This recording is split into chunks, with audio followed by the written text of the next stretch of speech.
King Hertnid was a powerful man in Hunaland and a great chieftain in all respects. He was the greatest of fighters, and his wife was Ostasia, the daughter of King Hertnid of Austriki.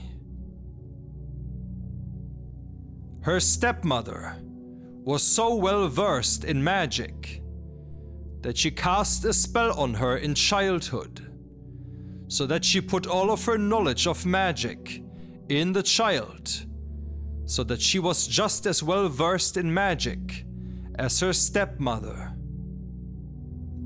She was, in spite of all this, the most beautiful and wisest of women, but she was evil enough. And King Hertnid loved her very much.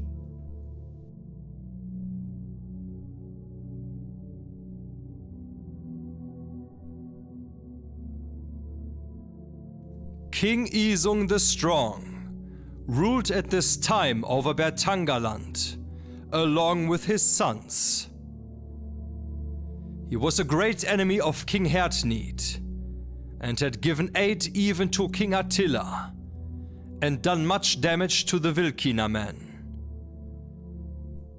King Hertnid wanted to avenge the killing of King Osantrix, his foster brother, first on King Attila or King Thidrerik, and then on King Isung, who was the third chieftain when King Osantrix was killed.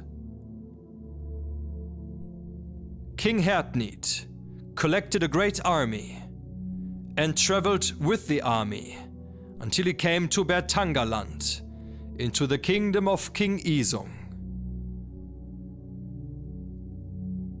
There he burned and killed many men and took much money. King Isung and his sons were in Bertanga Castle and did not become aware of what King Hertnid was doing. When King Hertnid had taken as many spoils and had traveled as wide as he wished in Bertangaland, he returned home and had lost none of his men.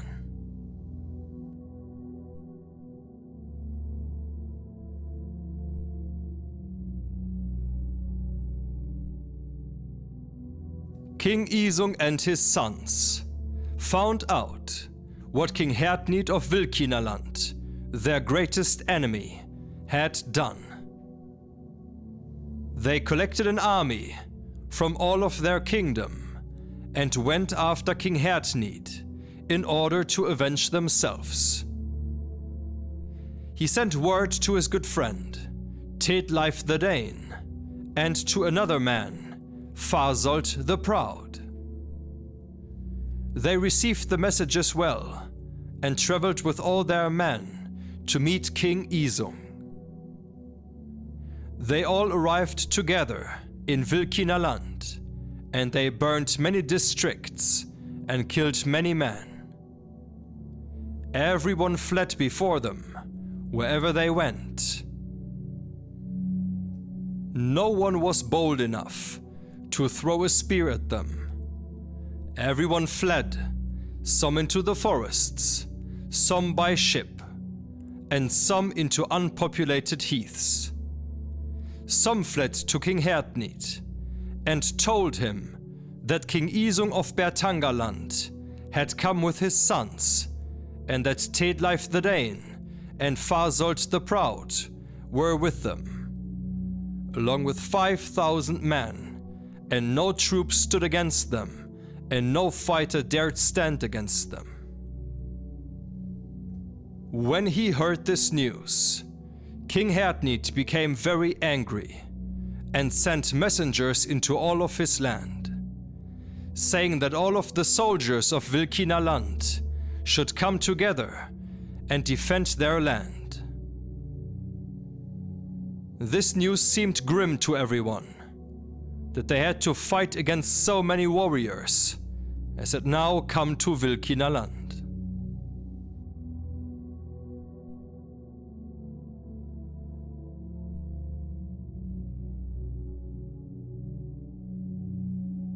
After this, a large army came together with King Hertnid. Queen Ostasia went out and stirred up her magic. We would say that she was casting a spell, as the women who knew magic in the old times, the ones we would call Vala, would do. She carried out such great spells of magic and trollship that she conjured up many kinds of beasts, lions and bears, and great flying dragons. She tamed them all, so that they obeyed her, and she could turn them against her enemies. It is said in the poems of the Germans that her army was like the devil himself, and she herself was like a flying dragon. And King Hertnid moved his army against King Isung, and when they met, there was a great battle. King Isung and his sons went forward fiercely with their standard and killed many men. They struck horses and men on both sides, and the army fell away before them wherever they advanced. In another place, Thetleif the Dane rode forward with his men. They killed many men, and no Vilkinaman stood before them. Fasold the Proud had the third troop. He fought on that day with great valor, and separated many a man from his horse, so that neither ever saw the other again. The Vilkinamen fell in this battle, just as if the field were being mowed.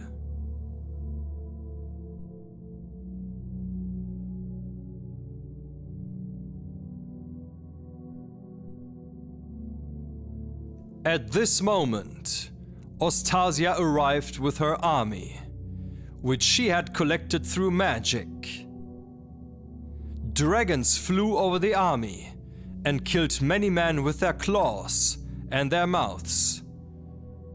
Lions and bears fought and bit, and even Ostasia flew as a dragon over the host, and drove all the animals and all the dragons to fight. King Isung and his sons saw how this evil host was hurting them. He turned his horse with his spurs and grasped his spear shaft tightly. It was so long and so thick that it was made from an ash tree, split in 3 parts, and the shaft was one of the parts. He saw where the evil dragon was flying. It was larger and more fearsome than all the rest. He shot his spear at the dragon, and the dragon saw how the great spear was flying at it and turned away. The spear flew past him, and the dragon threw itself down at the king and took him in its mouth and claws and swallowed him. The eldest son saw that, and he was the strongest of them.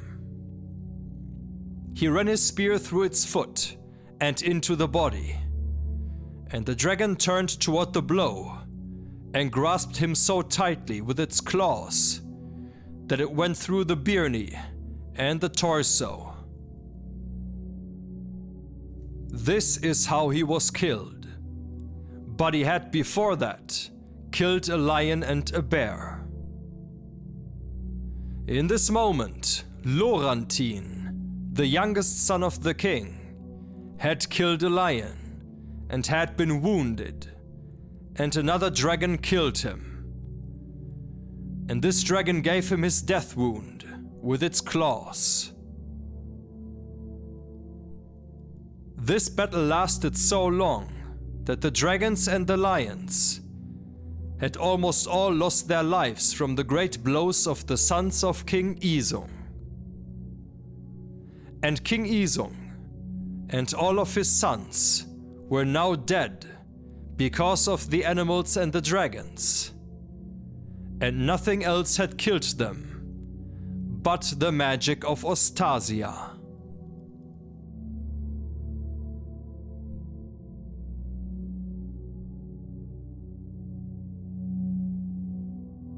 Fasold the Proud had his standard carried forward into the middle of the army of Vilkinamen, and there was a great battle between their chieftains. Fasold had killed, with each of his hands, many hundreds of Vilkinamen, and he was now badly wounded and tired from the battle. King Hertnid himself now rode against him and ran his spear at him through the breast, so that it came out in his back. Fasold now fell dead from his horse, and the greater part of his army had already fallen before him. Thetleif the Dane saw this where he was fighting. He had felled Vilkinamen so that the pile of bodies was no lower than the height of his saddle that carried him. He had also lost most of his men, and he himself had many great wounds. In spite of this, he rode boldly into the army of Vilkinamen and wished to avenge his dear friend Fasold. He drove his horse with his spurs and rode at King Hertnid.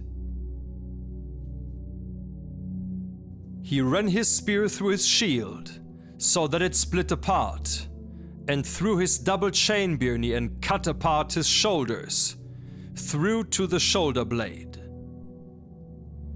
The king fell immediately to the ground, and Thetleif killed many a good warrior on top of King Hertnid, and many fled, so that few remained.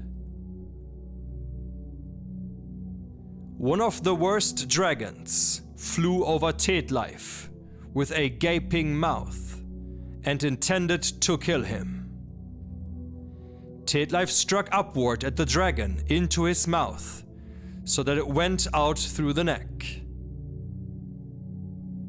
The dragon seized him with its claws and struck with its wings and fell down upon him, so that Thetleif the Dane found his death and his horse with him.